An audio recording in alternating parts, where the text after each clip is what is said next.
The Aston Martin Valkyrie is one of the most eagerly anticipated road cars ever. Designed by F1 genius Adrian Newey, it promises to be extraordinary. But so far, hard facts have been a bit thin on the ground. Now, however, we're here at Cosworth to see and hear for the first time one of the most crucial parts of the Valkyrie, its engine. So here it is, in all its glory. 6.5 litres, 1,000 brake horsepower at 10,500 RPM, a naturally aspirated V12. But as exciting as those numbers are, and as beautiful as it is to look at, static, sleeping, that's not what we want. We want to hear what it sounds like. So here it is.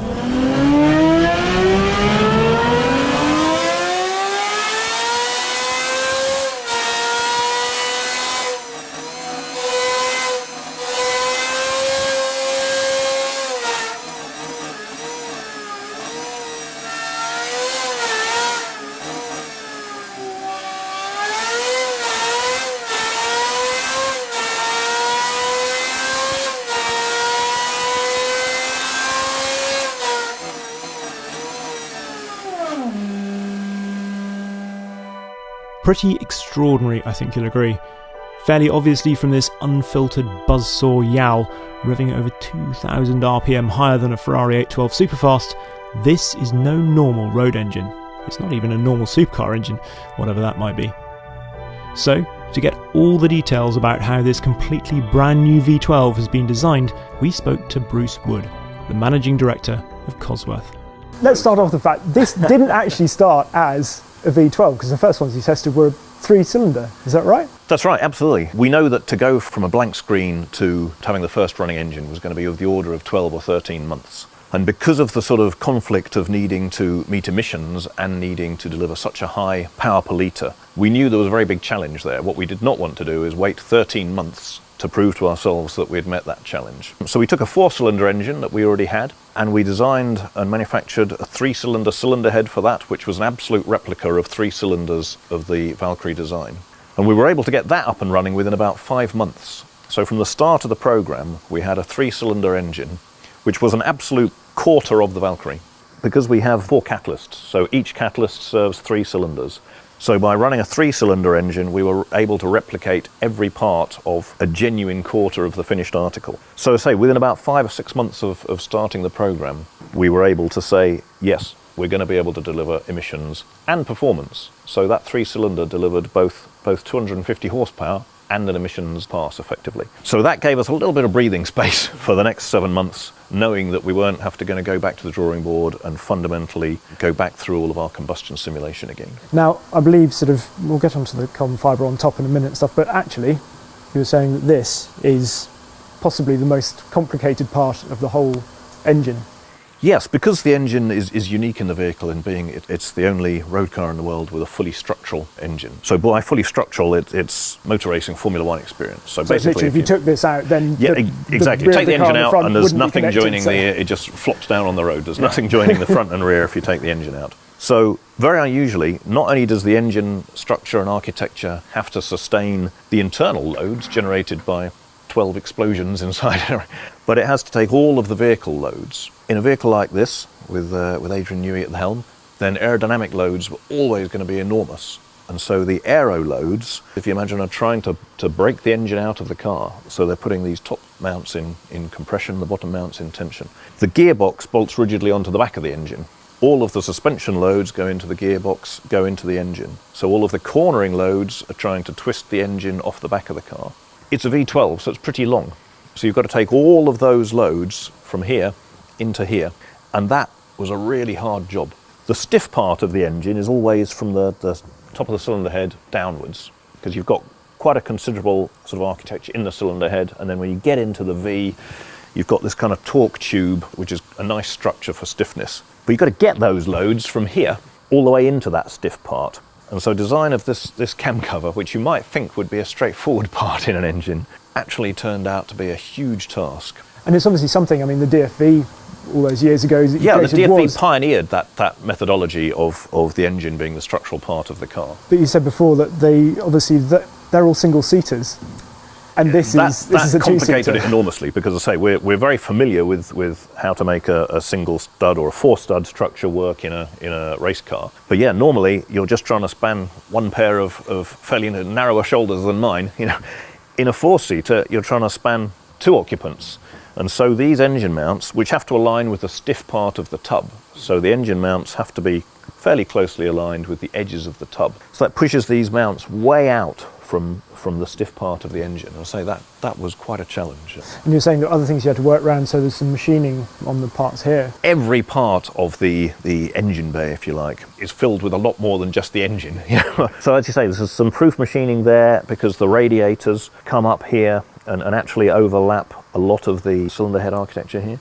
Amazingly, the torsion bar springs actually come up here and run along this part of the centre V and extend right up to about here. Every element of the packaging super tight. Again, sort of right down under here, diffusers are enormous. The diffusers come right up here and tuck right in close. These are the scavenge pumps for the dry sump. 12 bays are scavenged, front covers scavenged, rear covers scavenged, cylinder heads are scavenged. You need a lot of scavenge pumps, but again, they have to be tucked right in close, right down as far as you can. So kind of every part of the engine bay is occupied by something, and not always engine.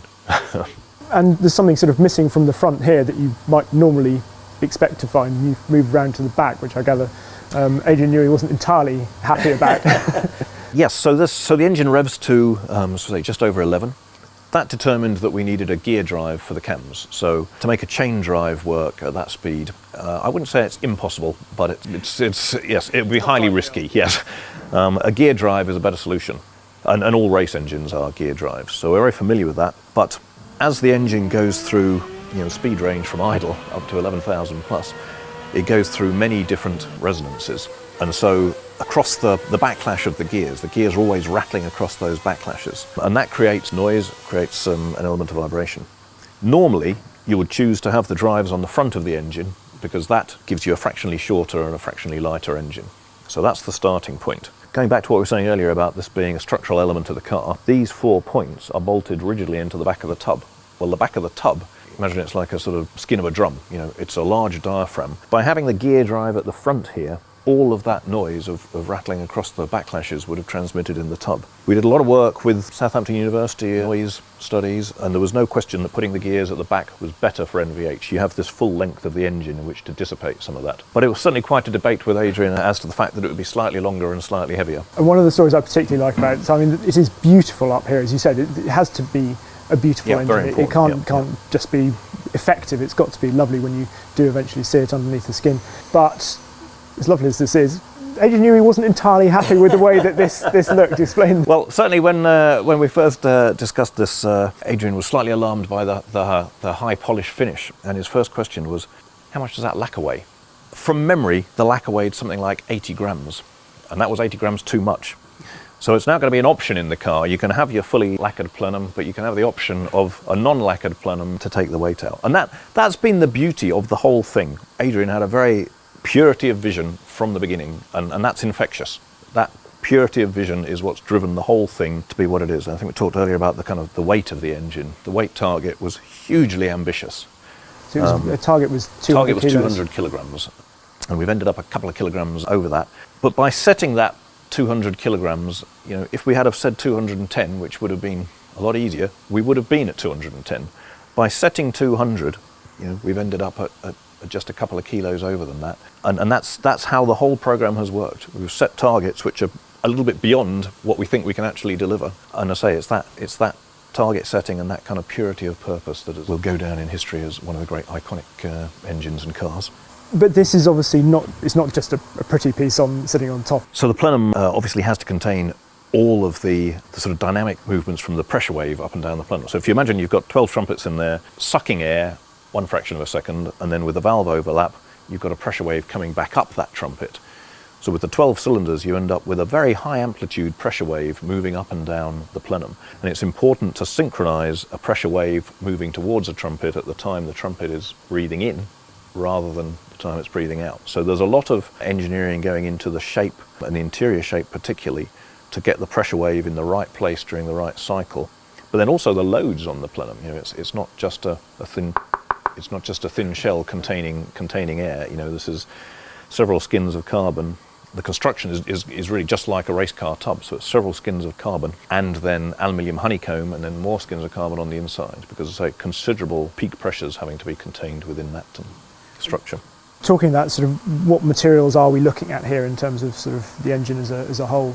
We sort of purposely didn't choose anything, if you like, space age that doesn't have that data in place yet for how will that material be behaving in 50 years' time. So we've relatively conventional materials, but kind of at the cutting edge of those materials. So the cylinder head, for example, cast aluminium alloy, but it uses an aerospace alloy, which has a fatigue life better than a conventional casting alloy. But it's an alloy that isn't even used typically in motorsport. It's very hard to cast, it's very expensive. This is one of the few engines in the world where you could sensibly use it. And then internally, presumably, there's still titanium and that sort of thing? Yes, it's titanium rods and titanium valves. In the motor racing world, for an engine delivering these sort of performance figures, you would use leaded bearings. But of course, in the road-going automotive space, you're not allowed to use leaded bearing shells. So we have bearing shells with a polymer overlay, which again, that's at the very cutting edge of what polymer overlay bearings can do, because the load is too high for a conventional aluminium bearing, so we've gone for the polymer overlay bearings. And that, I suppose, brings us on to the testing. We're standing, I suppose we should say where we are standing. So we're in one of three test cells, test cell 9, that we've used for this program. We've been running for about a year, and we've been running on 3 cells. One of them has been doing calibration for the emissions calibration, one's been doing performance development, and the other's been doing durability running.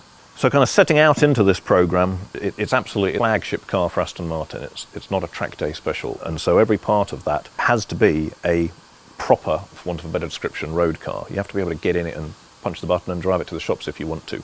You have to be able to get in and drive to Monaco if you want to. So it had to be tested in that proper, if you like, real world durability. And the target we set ourselves was 100,000 kilometres. Because you've got to prove that. And this is where we prove it on the dyno cells. So the endurance test for the engine is 220 hours, and that 220 hours, we've done lots of simulation to say that the duty cycle in the 220 hours simulates 100,000 kilometres of probable real-world road use. The durability testing is partly Silverstone laps, partly Nürburgring laps, partly very high-duty road testing, but then also sitting on the motorway at 70 miles an hour, because actually that's where resonances exactly we were talking earlier about the resonances that go through the gear train. You can't push all of those resonances outside of the rev range. You have to make sure they're therefore in a part of the rev range where you're not going to be sitting continuously. Yes, we've had one engine that's gone through that full test, and that was the second one, and when you just hear it running for 20 or 30 seconds, to think that it's done 220 hours of that. That's extraordinary. Because we're looking at piston speeds of... Piston speeds are about 25, 26 metres per second, which is up sort of up with Formula 1 speeds. And in terms of usability as well, you were saying the clutch is obviously, I know you end sort of at the end of the engine, but at the flywheel as well. But yeah, I think, as I say, it's got to be everyday usable. And you know, if you're sitting in traffic, there's, and I'm sure we've all seen it, and you've probably experienced it in some supercars, but you know, you can end up in that sort of kangaroo hopping. Because a carbon clutch would obviously be the easiest solution, but... Exactly, so we've actively shied away from that, and so it's very important to have the smallest, lightest clutch we could, and the lowest inertia, because that's very important for the crank dynamics. Obvious solution would be a carbon-carbon clutch. Carbon-carbon clutches are notoriously sort of light switch on and off. And again, it was very important that that didn't happen, that you could actually sit in traffic and you could pull away cleanly. So we ended up using a sintered clutch, which I say has been a more painful engineering solution because it's slightly bigger and higher inertia, but it will give a better driving experience.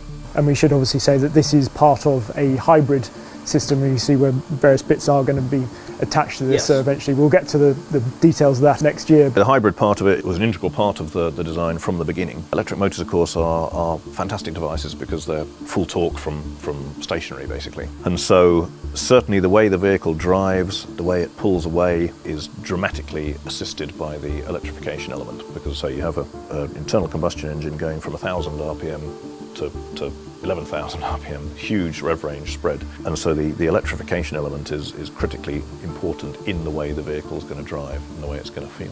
Thank you so much. It's been pleasure. Fantastic getting all the details of this. I can't wait to hear it out on the road. Yeah, me too. Yeah, it's going to be a thrill to see it and hear it on the road. Brilliant. Thank you.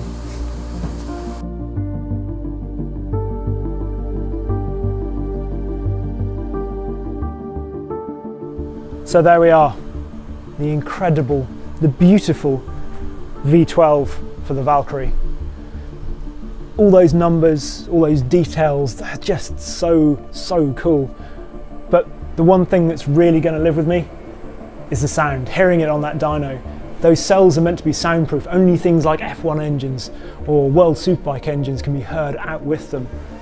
And that engine revving to 11,000 RPM. We're going to find out all sorts of other technical details over the next sort of weeks, months.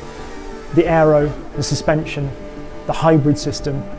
But for now, what I'm really pleased about is that that engine, the heart of the car, passes the crucial test. Makes the hairs on the back of your neck stand up.